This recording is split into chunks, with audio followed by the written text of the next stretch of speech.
Bu sualda verib ki bizə orta təhsil, ali təhsil, texniki və peşə təhsili, bir də ali təhsil. 3 təhsil üzrə 4 variant seçiblər. Bu 4 variantdan, baxın burada var hansılardır? Qadınların əsas işi ailə və uşaqlara baxmaq olmalıdır. Qadınlar iş həyatında və ictimai həyatda iştirak etməlidir. Qadınlar həm iş həyatı, həm də ailə həyatında fəal olmalıdır. Cavab verməkdə çətinlik çəkirəm. Kimi 4 variantda fikir bildiriblər. Baxın, bu birinci variantdır, bu ikincidir, bu üçdür, bu da dördüncüdür. Hər biri bunlar üzrə öz fikirlərini bildiriblər. Bunları da faizlə bizə verib. Bizdən isə soruşur ki, deyir, rəy sorğusunda iştirak edən ali təhsillilərdən ilk iki cavab variantından birini seçənlərin sayı orta təhsillilərin analoji sayına bərabərdirsə, sorğuda iştirak edən ali təhsillilərin sayı orta təhsillilərin sayından neçə faiz çoxdur? Cümləni analiz edək. Deyir, rəy sorğusunda iştirak edən ali təhsillilərdən, ali təhsillilər baxırıq ki, budur. İlk iki cavab variantından birini seçənlərin sayı, yəni birinci və ikincini seçənlərin sayı nə qədərdir? Həmin rəng, baxın, burada və burada göstərilib. 4,2% və 2,1%.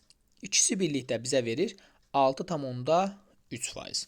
Bu gördüyümüz ədəd orta təhsillilərin analoji göstəricisindən, yəni orta təhsillilərin yenə 1 və ikincilərin də göstəricilərinin cəmi faizindən nə qədər çoxdur? Neçə dəfə? Necə olacaq? Bunlar bir-birinə bərabərdirsə, onda orta təhsilin bura və buradakı göstəricisini də toplayacağıq. 20,2 və 5% də buradadır. Necə eləyəcəyik? Baxın. Əvvəlcə ali təhsillilərin sayını A ilə işarə etsəm, bunun birinci və ikinci sorğuda iştirak edənlərin faizi 4,2 plus 2,1%-dir. Cəmi 6,3%. A ədədinin 6,3%-i 6,3%-ni tapanda vururuq 6,3-ə bölürük 100-ə. Orta təhsillilərin analoji göstəricisindən birinci və ikincidən sarı rəng olanları götürəcəyik təbii ki, 20,2 və 5. Orta təhsillilərin sayını götürürəm B ilə işarə edirəm. B-nin neçə faizi? 25,2%-dir. 25,2%. Vururam 25,2-yə, bölürəm 100-ə. Bunlar bir-birinə bərabərdirsə, ali təhsillilərin sayı orta təhsillilərin sayından neçə faiz çoxdur? Bunu tapmalıyam.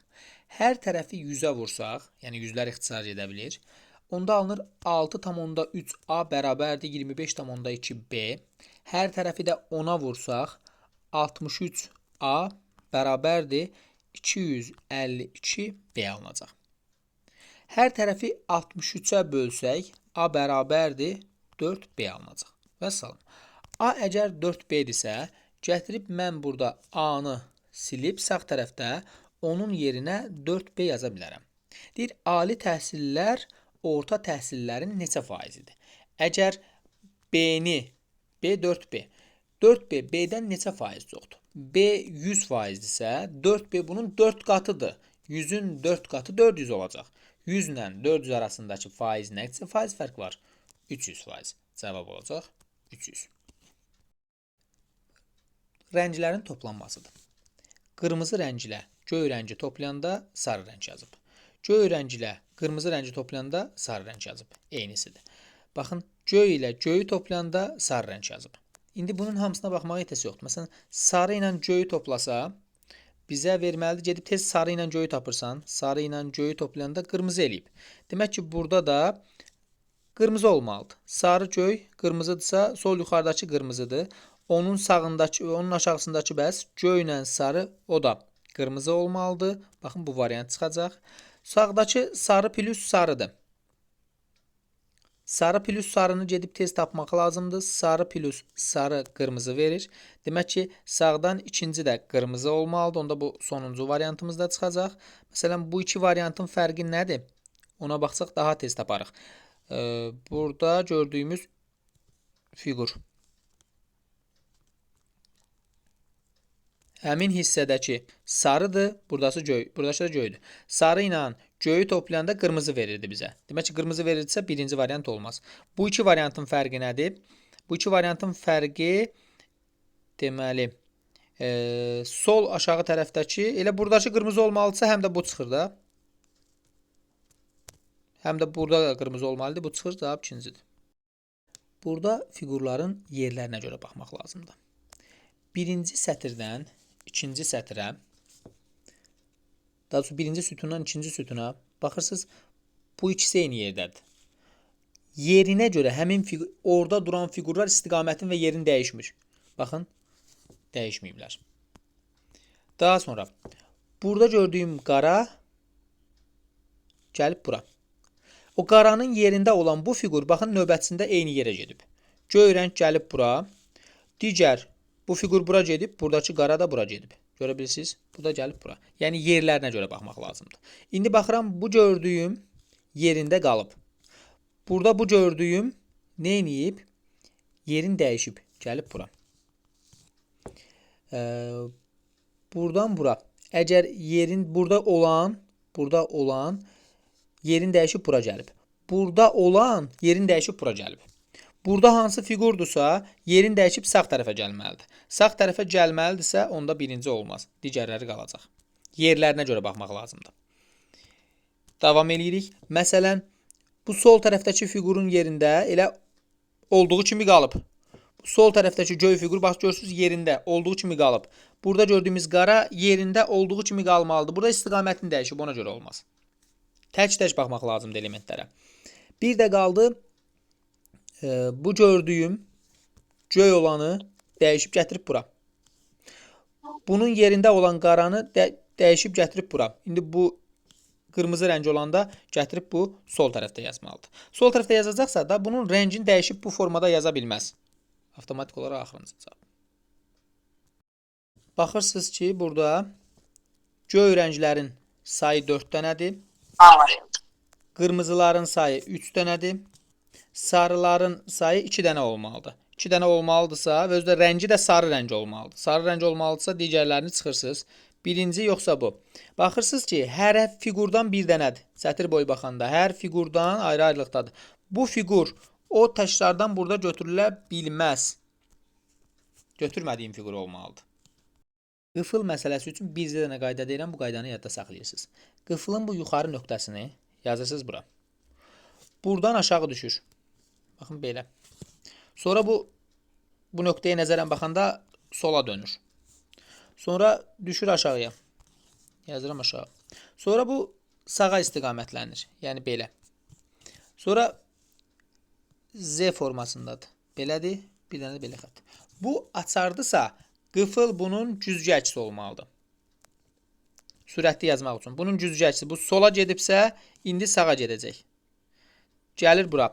Bu belə baxırsa, bu dəfəsi belə olmalıdır. Onun əksi. İkincidir burada. Burada belədirsə, indi belə olacaq. Burada sola baxırsa, bu bizi sağa baxacaq. Bu cavab, bu variant bizim doğru cavabımızdır. Y variantı. Qanuna uyğunluğu pozan fiquru soruşur bizdən. Baxırsınız ki, deməli 3 yaşıl ardıcıl gəlib, növbəti bozdur, sarıdır. 3 qırmızı yanaşı gəlib, sonra sarıdır, qırmızıdır. Yəni, yanaşı olan fiqurlar 3-dən artıq burada 3 gəlib, hər birində də 3 sarıdır, sonra yaşıl, sonra sarı gəlib. Araya başqası girib. Bu 4 boz ard-arda gələ bilməz. Qanuna uyğunluq burada pozulub. Bu qırmızı ilə əgər burada başqa bir fiqur olsaydı, onda doğru olardı yəni. Problem buradadır. Bu sualda qanuna uyğunluq belədir. Baxırıq ki, hər sətirdə bir dənə bu fiqurdan var üstündə. Bir dənə də bu düz dayanan diş var burada, amma üçüncüdə yoxdur. Deməli, üçüncüdə diş düz dayanmalıdır. Burada olan fiqur da eynidir. Burada biz düz diş götürməliyik isə belə M formasında. Bu olmaz. Eləmi? Bu da olmaz. Biri bu. Üçünün arasında qalmışıq. Baxın, göy deməli arxa tərəfdəki fiqurlara baxacağam. Arxa tərəfdə qırmızı var, sarı var, bir də ağ rəng var.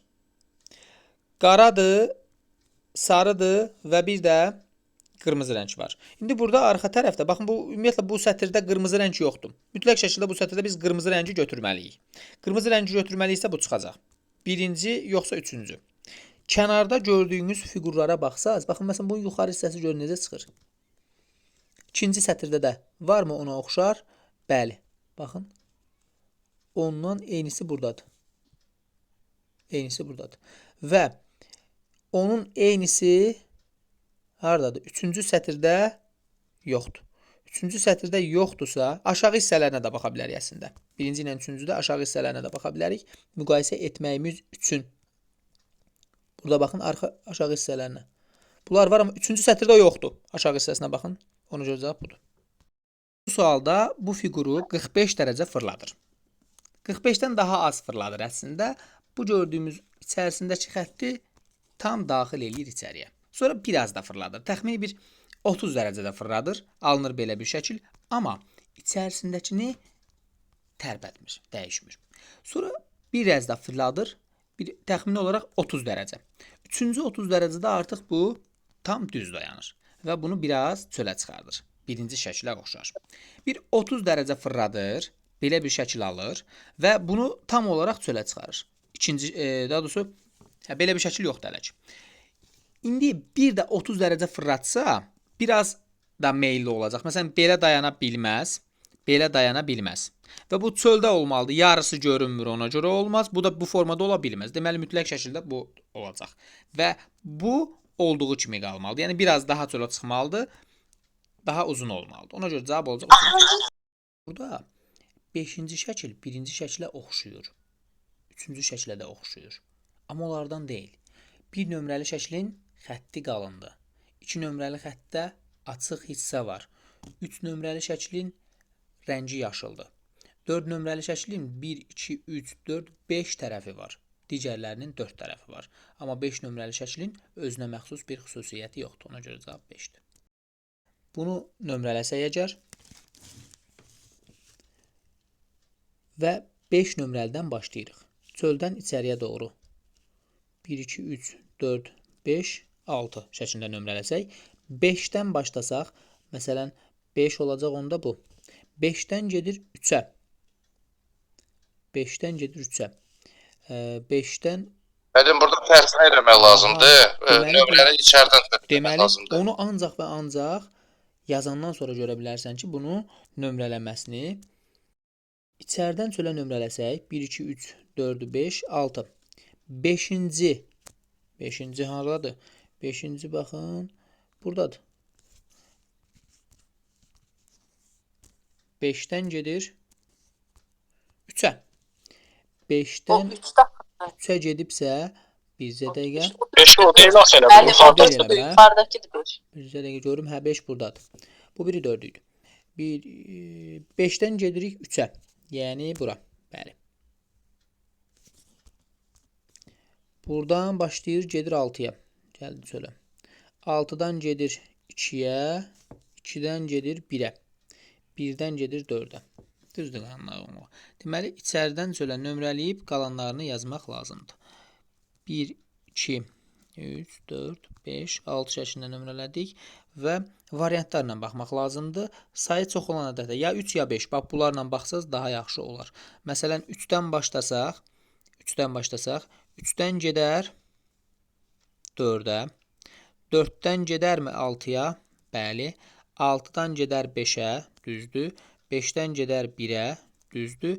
1-dən gedər 2-yə. Bu da düzdür. Birincisi də alındı. Mahiyyəti odur ki, burada 4 rəng var. Sarı, boz, göy və qırmızı rəng. Bu 4 rəngin bir-birinə toxunan sərhədlənmiş bloklarda müxtəlif rənglər olmalıdır. Biz buna aid sual yazmışdıq deyəsən. Məsələn, biz baxa bilərik hansı hissədən? Elə bir hissədən baxmalıyıq ki, onun 3 qonşusu olsun. Onun 3 qonşusu olsun. Məsələn, bu böyük hissəyə baxsaq, böyük hissənin bir tək qırmızı qonşusu var. Yaxşı, bəs Əgər hər hansısa bir hissə olmasa, mütləq şəkildə rəngləyib getmək lazımdır, yəni. Sıxıntı olsa, sonra gərək dəyişəsən. Bunun elə oyunu deməli, baxırsınız rənglərə. Tutaq ki, bu sağa baxır. Sağa, yuxarı, sola. Saatın əksinə istiqamətini dəyişir. Aşağı, sağa, yuxarı. Saatın əksinə istiqamətini dəyişir. Sola, aşağı, sağa tərəf baxmalıdır. Sağa tərəf baxmayan variantları çıxırıq. Sonra rəngi də təbii ki, bilirik, sarı rəngi olacaq. Kənarındakı hissələrə baxmaq lazımdır. Kənarındakı hissələri saat əqrəbinin əksi istiqamətində 45 dərəcə yerin dəyişir. Buradaydı, gəlir bura, sonra isə burada. Buradadır. Saatın əksinə yerin dəyişsə, gəlir bura, sonra isə yuxarıya. Burada nə edir bəs? Burada da saatın əksinə yerin dəyişir. Buradadır, gəlir düşür bura. İndi burada olmalıdır, baxın. Burada olmalıdır və rəngi də sarı. Burada olmalıdsa da bu variant çıxacaq. Birinci yoxsa bu? Kim deyər? Birinci. B. Çünki yuxarıdakı fiqur, küçükdəki fiqur saat əqrəbi istiqamətində fırlanır. Cavab dördüncüdür. Dördüncüdür, bəli. Çünki fiqur fırlanıb, həm də aşağı düşübdür. Düzü.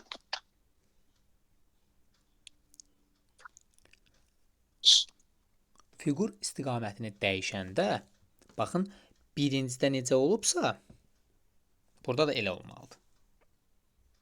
Görürsünüz, yanında olanda necə olur? Görürsünüz, yanında olanda necə olur? Yəni, heç birində, küncdə olanda, heç birində o işarə baxmır içəriyə tərəf. Kənarlarda olanda, tam solunda, tam sağında, tam aşağısında, tam yuxarısında olanda, o fiqurun kənarında olan hissə baxır. Amma yox, künclərə gəlib düşəndə, onun o çıxıntıları ortadakı, mərkəzdəki fiqura baxmır. Ona görə baxmayan variantı götürməliyik.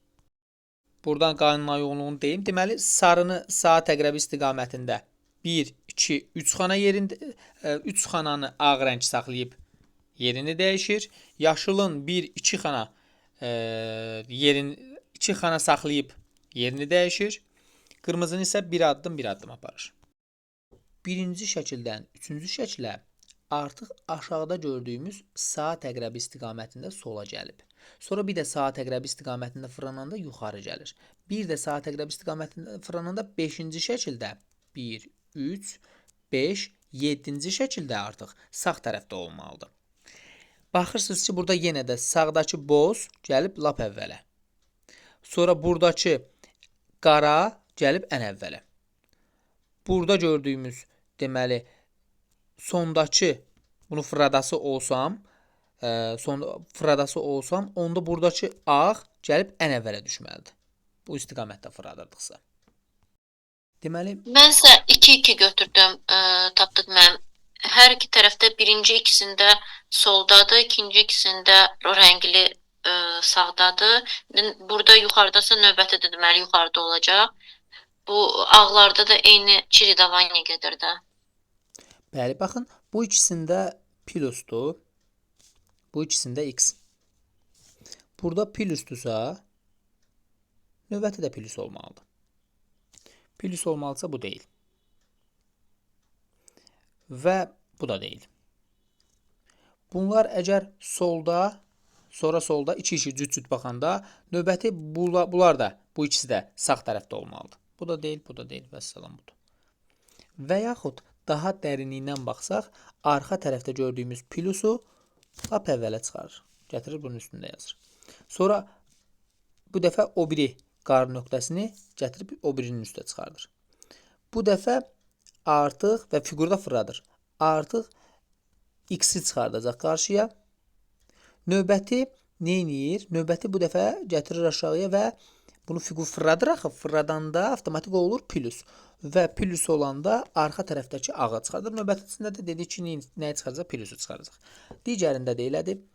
Arxa tərəfdə gördüyümüz ən arxadakı qırmızını çıxardır üstünə. Sonra gətirir yaşılı üstünə. Sonra yenidən qırmızını gətirir.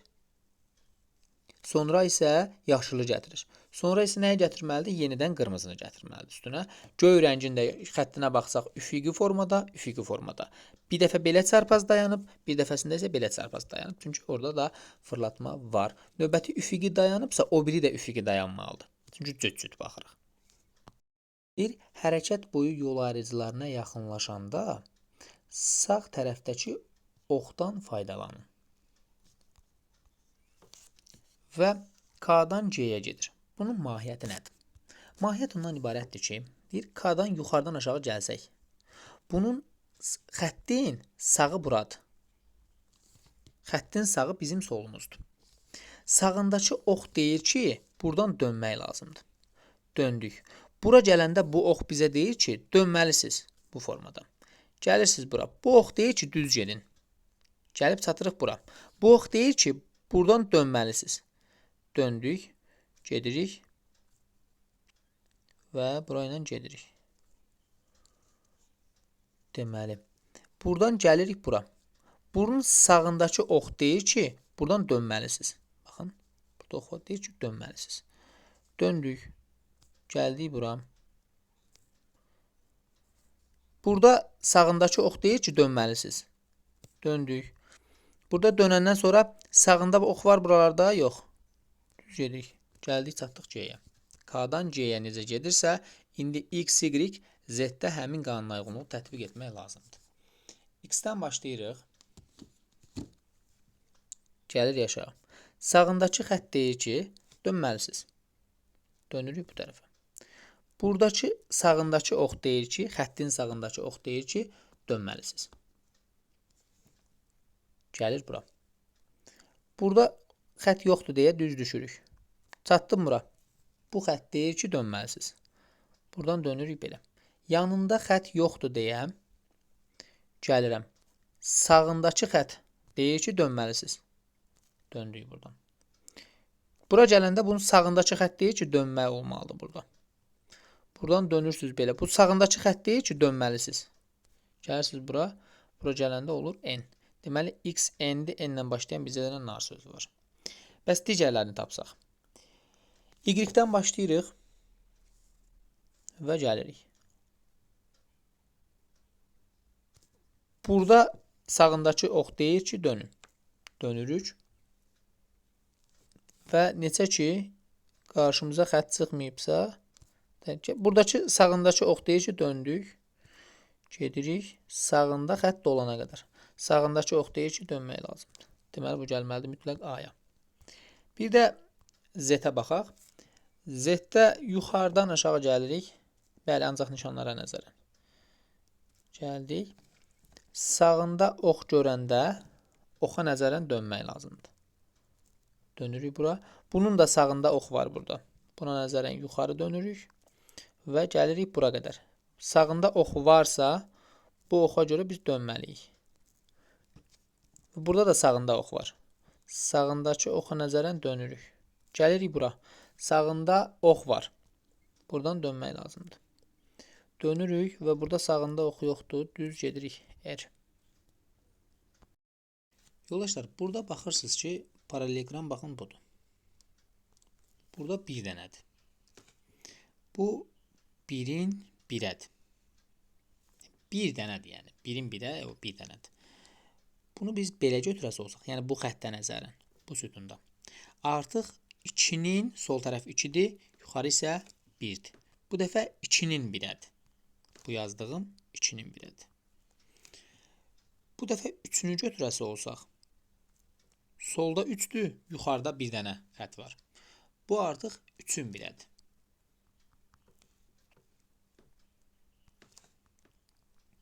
Keçirik ikinciyə. Artıq ikinciyə keçəndə bax, belə götürməliyik. Bu artıq 1-in 2-yədir. Sol tərəfə 1, yuxarıya 2. Bu artıq 1-in 2-yədir.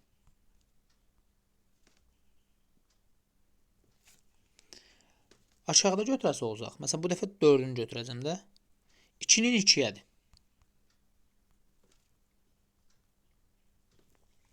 Tam hamısını götürəsi olsaq, 3-ün 2-yədir. 3-ün 2-yədir. Bu dəfə birinci sətri götürəcəyik. 1-in 3-ədir. Bir xana aşağıya düşsək, 2-nin 3-ədir. Növbəti isə hamısını götürəcəyik. 3-ün 3-ədir. Bu eləyir, deməli, 1, burada 1, 2, 3, burada isə 2, 4, 6, burada isə 3, 6, 9. Hamısını toplayırsınız, 36 verir. Burada məsələn, buradan başlayacağım. Bu kvadrat hissəsi gəlir, düşür bura. Kvadratın yerini tapım hələ. Bura nəzərən, bu kvadrat hissəsi gəlir, düşür ən yaxın hissəyə. Sonra bunu mən bu xəttə nəzərən aparası olsam, burada gördüyüm kvadrat həmin fiqurun simmetriyasını tapırıq ki, buradadır. Buradakını da biz ən yaxın hissəyə düşməlidir. Bu xəttə nəzərən simmetrikdə baxın, ən son qoyduğum yerdə mütləq kvadrat olmalıdır. Yəni sol tərəfdə kvadrat olmalıdır. 3 ola bilməz. Bu fiqur ola bilməz. Bu fiqur ola bilməz. Ya budur, ya da bu. İkisindən biri. Bu ikisinin fərqli hissələri, məsələn, aşağıda birində 4, o birində 5 dayanıb. 4-ə baxsaq əgər və yaxud 5-ə fərqi yoxdur. 4 haradadır burada? 4-ün yerini göstərməyiblər düzəməli. Bir dənə baxaq, onda biz 6-ya baxaq. 6 buradadır. Aparsam 6-nı, 6 gələcək bura. Növbətisində 6 gəlib düşəcək bura. Növbətisində 6 gəlib düşəcək bura. Növbəti şəkildə 6 gəlib sol tərəfə düşməlidir. 6 gəlib sol tərəfə düşməlidirsə, nə gözəl. Hər iki şəkildə var orada 6.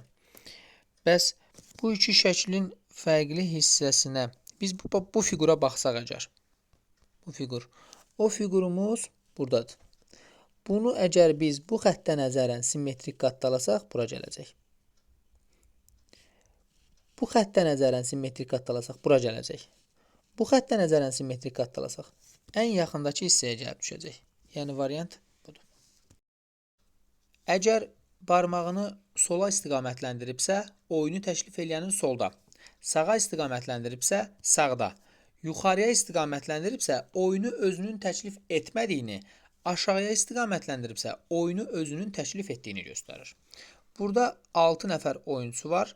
6 oyunçunun hər birini yazmaq lazımdır. Əgər oyunu bir nömrəli şəxs təklif etsə, bir nömrəli şəxs heç nə demir. 2 nömrəli şəxs deyir ki, oyunu bir nömrəli şəxs təklif edib. Bu doğru deyir. 3 nömrəli şəxs deyir sağdadır. Yalan deyir, soldadır. 4 heç nə demir. 5 deyir mənəm. Yalan deyir.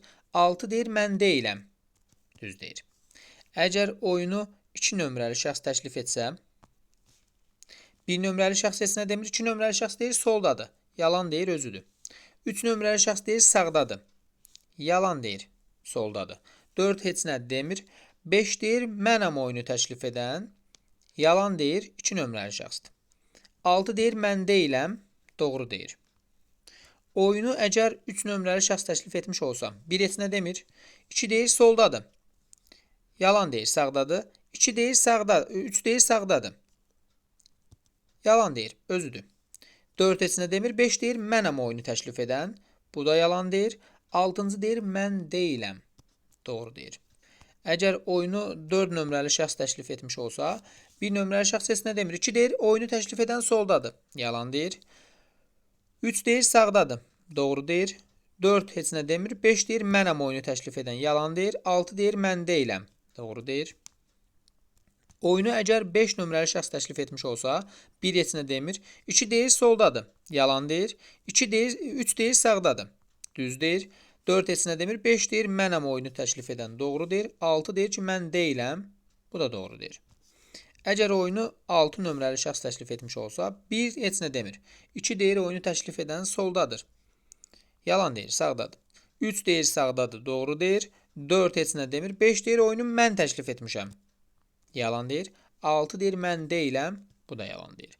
Bizə də verib ki, yalan məlumat verənlərin sayı doğru məlumat verənlərin sayından çoxdursa, hansılar oyunu təklif etmiş ola bilər? Doğrular və yalanlar. Birincidə 2 doğru, 2 yanlış var. Burada 1 doğru, 3 yanlış var. Burada 1 doğru, 3 yanlış var. Burada 2 doğru, 2 yanlış var. Burada 3 doğru, 1 yanlış var. Burada isə 1 doğru, 3 yanlış var. Doğrular daha çox olmalıdırsa, biz onda 5 nömrəlini götürməliyik. Sıra nömrələrini yalan məlumat verənlərin sayı doğru məlumat verənlərin sayından çoxdur. Burada yalanlar daha çox olmalıdır. Yalanlar daha çox olmalıdırsa, baxın 3 1-dən daha çoxdur, yəni 2. 3 1-dən daha çoxdur, yəni 3. Və bir də 3 1-dən daha çoxdur, yəni 6. 2, 3, 6 sizin doğru cavabınızdır. Deməli verib ki, akvariumda qalın xətlərlə sərhədlənmiş blokların içərisində sular olmalıdır və neçə xanada su varsa, sətir boyu sətrin sonunda, sütun boyda, sütunun kənarlarında yazılmışdır. Və yarımçıq xana ola bilməz. Tam da olmalıdır. Məsələn, bu 2 xana əgər tam olaraq da olsa, yerdə 4 olması üçün 2 xana qalır. Bu 4 xananın ikisini doldursaq, onda belə olacaq, bax. 2 xanalıq su yarım qala bilməz burada. Demək ki, biz burada mütləq şəkildə bax bu 4 xananı doldurmalıyıq ki, 4 ədədini bizə doğru etsin. Məsələn, orada 1 varsa, əgər bu 1 qarşısındakı 2 xananı doldura bilməz. Burada da su durmaz, töküləcək aşağı. Bu 4-ündən birində olmalıdır. Yaxşı, burada 2 varsa, bura yazsam, buradan su töküləcək aşağı. Onda mütləq biri varsa, o biri mütləq burada olmalıdır. Artıq bu sətirdəki 1 də getdisə, baxmağa ehtiyac yoxdur. Burada 1 varsa, nə bura, nə bura, nə də bura yaza bilmərəm. Niyə? Çünki orada heç birində su dayanmaz. Nə də bura yaza bilmərəm. Ya bura yazacağam, ya da bura. Sonuncu yerə yaza bilmərəm. Bura yazsam 3 xana olacaq. Axı bura 2 yazıblar. Ona görə mütləq su burada olmalıdır. Bura əgər 4 yazıb, məsələn, bura yox, bura 4 yazıblarsa, bu ikisinə yaza bilmirəmsə, demək ki, bunun 4-ü də dolmalıdır. Bunun 4-ü də dolmalıdırsa, onda mütləq bunun yanında dolu olmalıdır ki, orada su dayana bilsin. Mütləq. Daha sonra, baxın, məsələn, burada 2 yazıblar.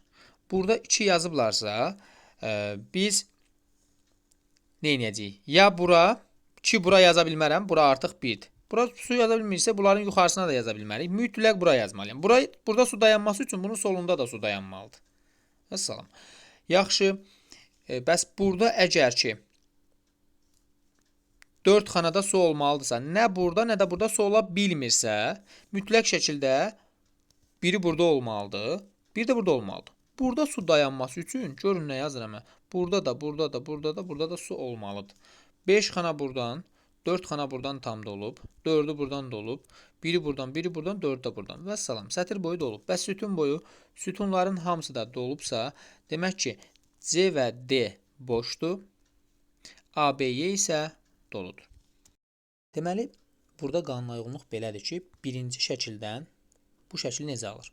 Əgər saat əqrəbi istiqamətində çevirsə, bu ox hissəsi bura gəlməsi üçün təxmini olaraq bunu 120 dərəcə, 130 dərəcə, bax bu qədər çevirməlidir. 120 dərəcə.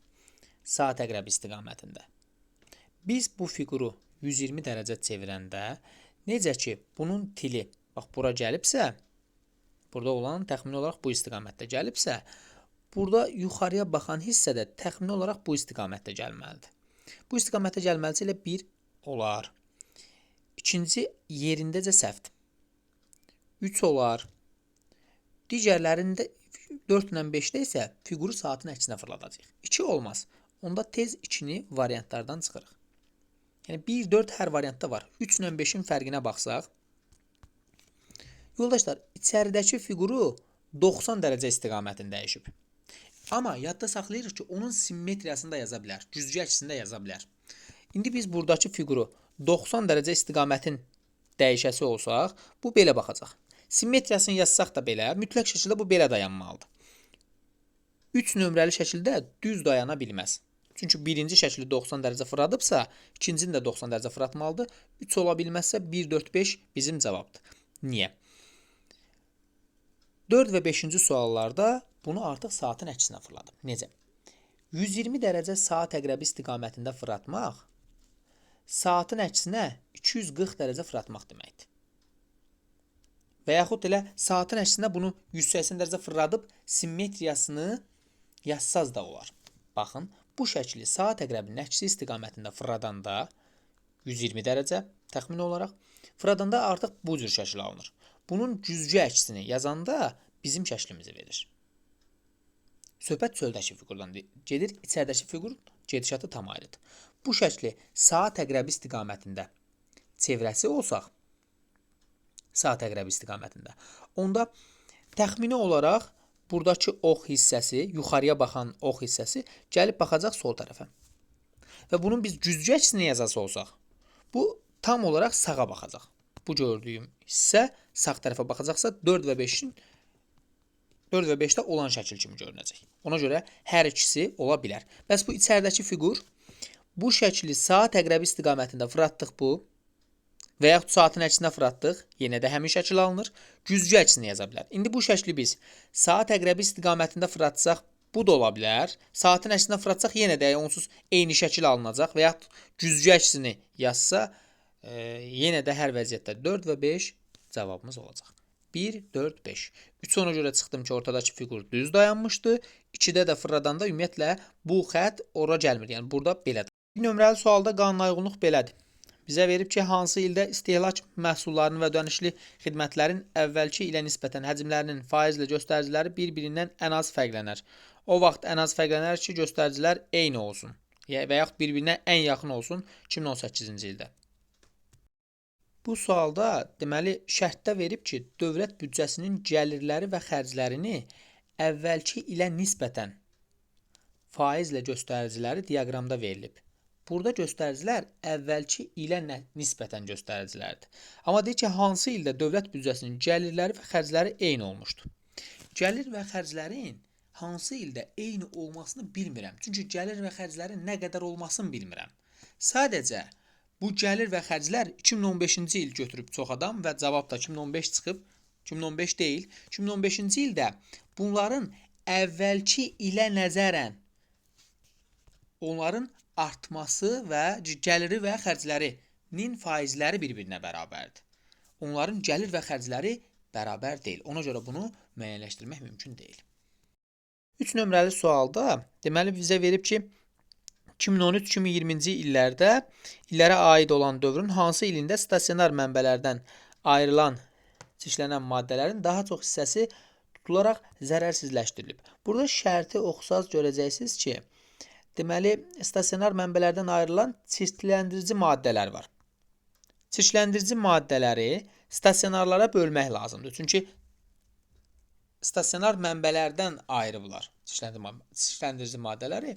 Burada 84-ü bölürsünüz buna, bunu buna bölürsünüz, bunu buna, hamısını bir-birinə bölürsünüz və bizdən də ən çox olanı soruşur. O da 2020-ci ildə alınacaq. Bunu buna bölürsünüz, daha böyüyə də alınır.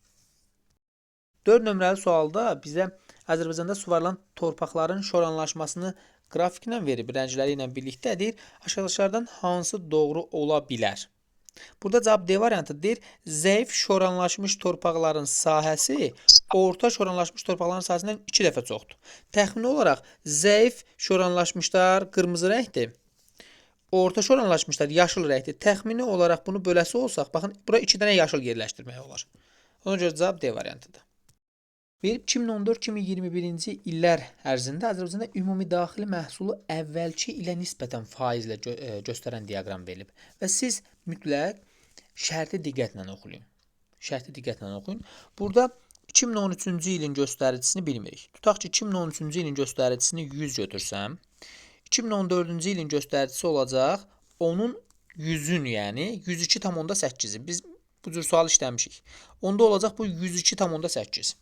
2015-ci ilin göstəricisi 102,8-in 101,1 faizidir. Bu da bizə verir təxmini olaraq 103,9. Növbəti 103,9-un 96,5 96,9%-dir. Bu da bizə verir təxmini olaraq 100,7, 100,6 və yaxud 100,7 də götürə bilərik. 100,6. 2017-ci ilin göstəricisi həmin bu 100,6-nın 100,2%-dir. Bu da bizə verəcək 100,8. Bu əvvəlki ilin, yəni 100,8-in 101,5%-dir. Bu da 102,3 verir. 2019-cu ilin göstəricisi 102,3-ün 102,5%-dir. Bu da bizə verir 104,8. 104,8-in 95,8%-ni tapacağıq.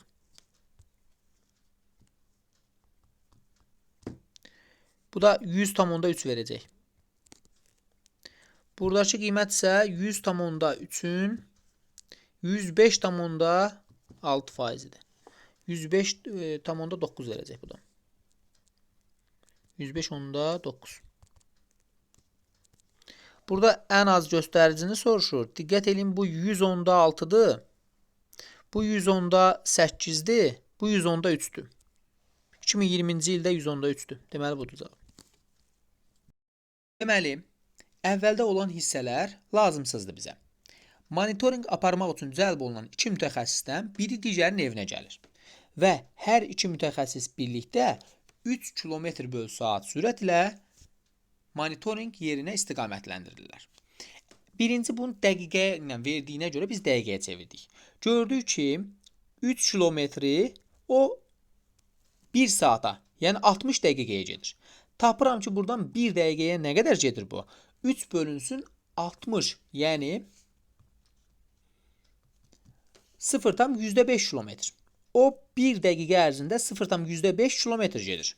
Yəni bunun dəqiqədəki sürəti 0,5-dir. 10 dəqiqədən sonra ikinci mütəxəssis lazımi cihazı unutduğundan, demək ki, bunlar artıq 10 dəqiqə yol gediblər. Evdən 10 dəqiqəlik yol gediblər. 10 dəqiqəlik yol gediblərsə, ikisi də birlikdə buradadır, baxın. Nə qədər yol gedib? 10 vurulsun 0,5. Çünki 1 dəqiqəyə 0,5 gedirsə, 10 dəqiqəyə 10 vurulsun 0,5. O da eləyəcək 0,5 kilometr yol gedib. Görür ki, cihazı yoxdur. Biri yoluna davam eləyir. Birinci mütəxəssis. İkinci isə geriyə qayıdır. 0,5 getmişdirsə, 0,5 də qayıdır. Və gəlir evdən götürür əşyasını. Qayıdır bura. Bir də qaydanda da 0,5 gedirmi? Getmişdi. Qayıtdı, təzədən getdi. 3 dəfə. 1,5 həmin o mütəxəssisdən ayrıldığı yerə qədər yol gəlir. Və baxır ki, birinci mütəxəssis hərəkətini 6 km/saat sürət ilə davam etdirərək 20 dəqiqə ərzində monitorinq yerinə çatdı. Buradan bura bu 20 dəqiqəyə çatıbsa, bu da məsələn, bu da 20 dəqiqəyə çatacaq. Sürətini 2 dəfə artırır. Niyə? Birinci mütəxəssis bayaq 3 ilə gedirdi. İndi sürətini bu 2 dəfə artırıb 6 ilə gedir. Sürətini bu 2 dəfə artırıbsa, bizə də verir ki, birincini görmədən bu da sürətini 2 dəfə artırır. Demək ki, bu da 20 dəqiqəyə gedəcək. 20 dəqiqəyə gedəcəksə, hansı sürətlə gedəcək? Bayaq 0,5 idisə, indi 0,5 vurulsun 2, yəni 0,1 sürətlə gedəcək. Vuracam 0,1-ə, bu da bizə verəcək 2. 2 kilometr buradan, 1,5 kilometr də bayaq getmişdi. Toplasaq, cəmi 3,5 kilometr yol gedər. Deyib ki, bizə yer kürəsinin əhalisinin kontinent üzrə sayını, bu kontinentlərin sahələri üzrə göstərən cədvəl verilib. Qarşısında görürsünüz sahələri və orada yaşayan əhalilər. Hansı iki kontinentdə əhalinin sıxlığı necə tapılır? Əhalinin sayını götürüb sahəyə bölürsən. Hər birində əhali sayını götürüb bu ədədə bölürsən. Bu ədədə. Bunların hər birini digərinə bölürsən. Böləndən sonra aldığın ədədlərin ədədi ortasını tapırsan. Toplayırsan və bölürsən sayına. Aldığın ədəd bu ədədlərdən hansılara yaxındır? Hansılara yaxındırsa o sizin cavabınızdır. 8-ci sualda verib ki, 2015-2017-ci illər ərzində yol vericisi üzrə məlumatları göstərən cədvəlin bir hissəsi səhlənkarlıq nəticəsi ilə oxunmaz hala düşüb bu hissə. Deyir ki, 2017-ci ilə aid yol vericisi 2014-cü ilin yol vericisindən təqribən neçə milyon manat çox olacaq. Və biz baxırıq ki, burada yol vericisinin cəmi 60 milyon manatdır. Bu da 169,1 faizdir. İndi biz bunu sadə tənasüblə tapmalıyıq da 2014-ü. Əgər 160 Müəllim, mən o qrupa atmışdım. Bu rəqəmlərin hamısını atmışdım şəklini çəkib. 169,1 60-dırsa 100% x-dir. X-i vurub hesablayıb yazırsınız buradan. Bu 2014-ün göstəricisidir. Və 16 tam Yəni üzr istəyirəm. Orada 169 biri yox, 269 biri olmalıdır. Çünki Bəli. 2014 100-dürsə, 2015 deməli 100 269. artıqdırsa, bəli, bu qədər artıqdırsa, avtomatik 269,1-imiz 60-dırsa, 100-ümüz də x-dir. Bəli. Çarpaz vurub buradan x-i tapırıq. Əgər hesablamada 22,2. 22,2. Ay Allah razı olsun sizdən. Bəs növbəti necə olacaq? Əgər biz deyin. Növbəti də 70-dir. Sonra 72,5. Necə tapdıq? 22,2-ni 100 götürürük, 116,7-ni tapacaq. Bəli. 2015-ci 22,7-ni elə 2017-ci ili 2017-ci il amma əvvəlki il Daha doğrusu 60-ı üzr istəyirəm, mən yanlış dedim. Dinləyin, zəhmət olmasa o hissəsi 60-ı qarışıq 100 düşməsin. Zəhmət olmasa dinləyin. Yoldaşlar, deməli biz birinci əvvəlki ilə nəzərən sonrakı ili tapmalıyıq. Baxın, əvvəlki ilin miqdarını 60-ı biz indi 100 götürsək, növbəti il olacaq 116,7. Çarpaz vurub buradan x-i tapırıq. Ülviyə xanım neçə alınır?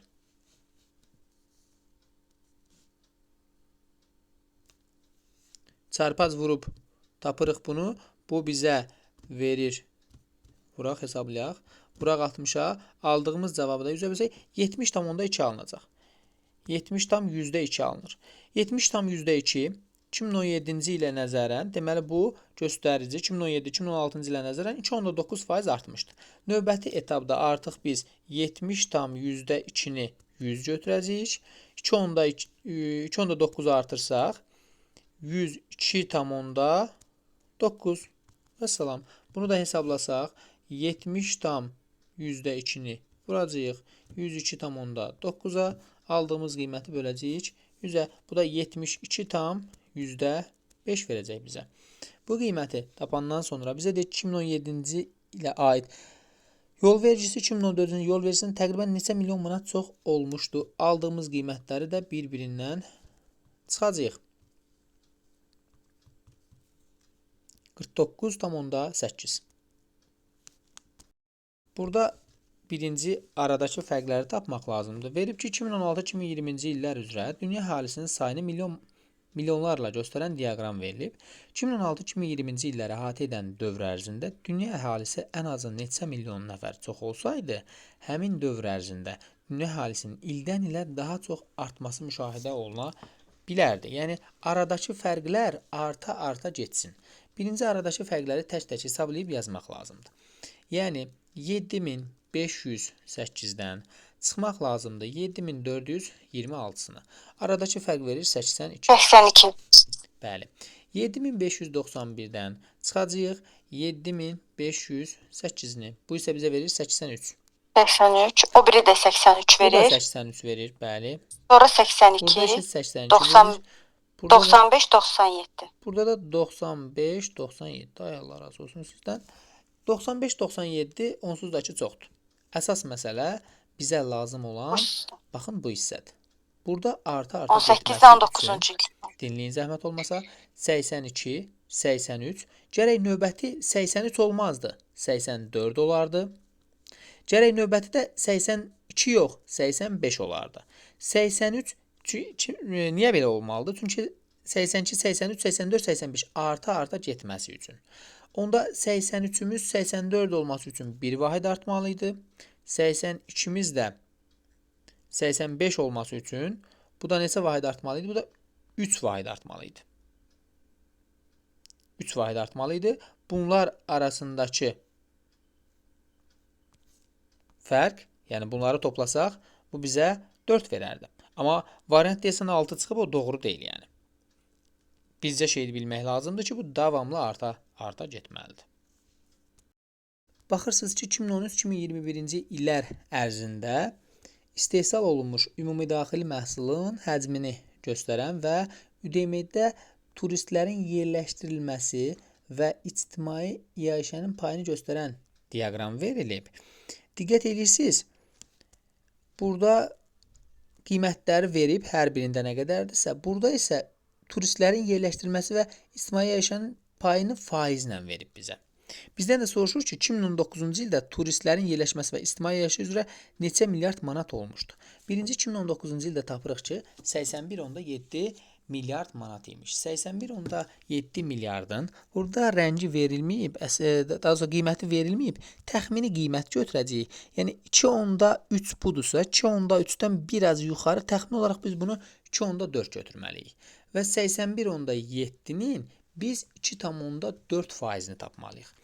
2,4 faizini tapsaq, bu da təxmini olaraq 1,96 eləyəcək. Deməli, 2012-2020-ci illər ərzində neft hasilatını göstərən diaqramdan istifadə edərək biz tapşırığı tapmalıyıq. 2012-2020-ci illəri əhatə edən dövr ərzində neft hasilatı ən az neçə min ton azalsaydı, diaqramda davamlı azalma müşahidə olunardı. Yəni, burada bunların hamısı azala gedərdi.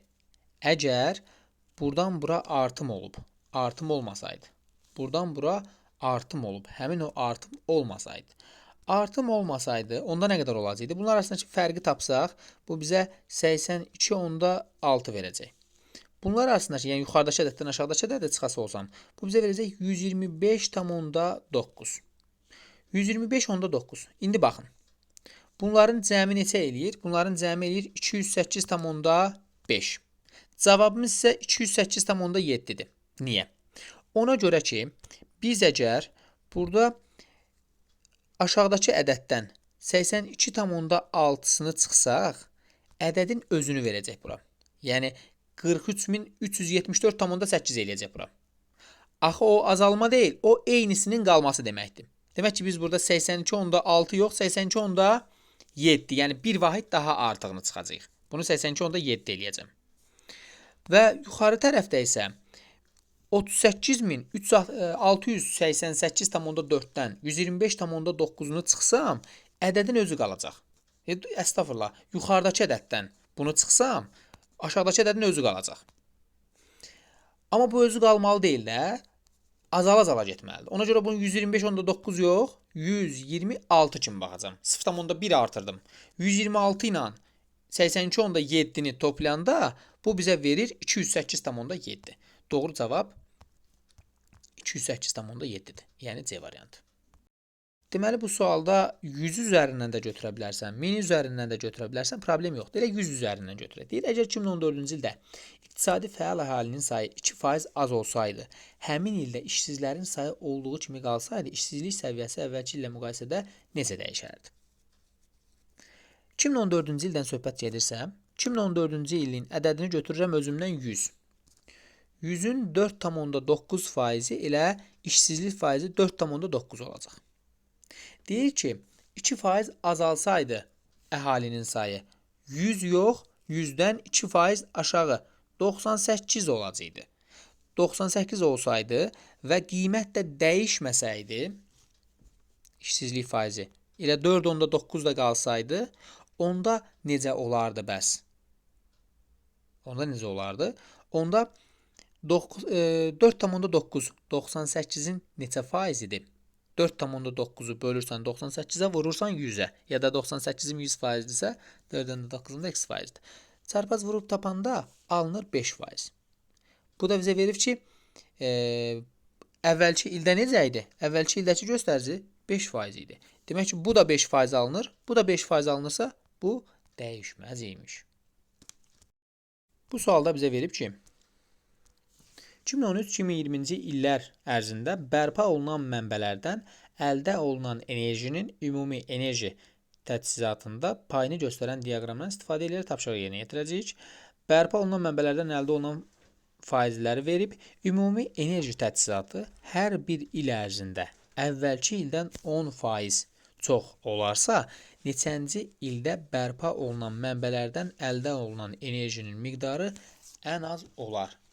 Ən az olar. Yoldaşlar, bunun gedişatı belədir. Bu, mürəkkəb faiz artımına nəzərən arta gedir. Yəni necə? Əgər mən 2013-cü ildəki göstəricini 100% götürsəm, söhbət nədən gedir burada? Söhbət burada ümumi enerji, yəni ümumi enerji təchizatını nəzərdə tuturam ki, 100 götürsəm 2013-cü ildə. 2014-də bu 10% artacaq. 2014-də olacaq 110. 2015-ci ildə 110-un 10% qədər artacaq.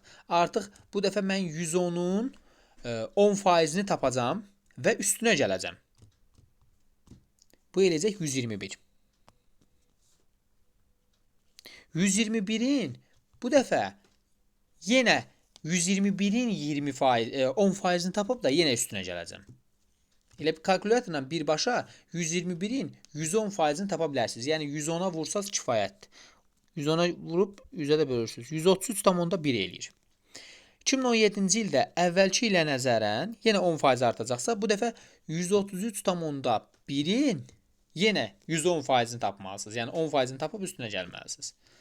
Bu da bizə verəcək 146,4. 2018-də, 19-da, 20-də bu formada hamısını tapırsınız. Tapandan sonra 100-ün 2%-i 2 eləyər. 110-un 1,8%-i 1,98. 121-in 1,9%-i 2,29. Sonra başa düşürükmü? 133,1-in 1,8%-i 2,39. Bu qiymətlərin hamısını tək-tək tapırsınız. Hansında bu qiymətlərdən daha kiçik alınsa, cavab odur.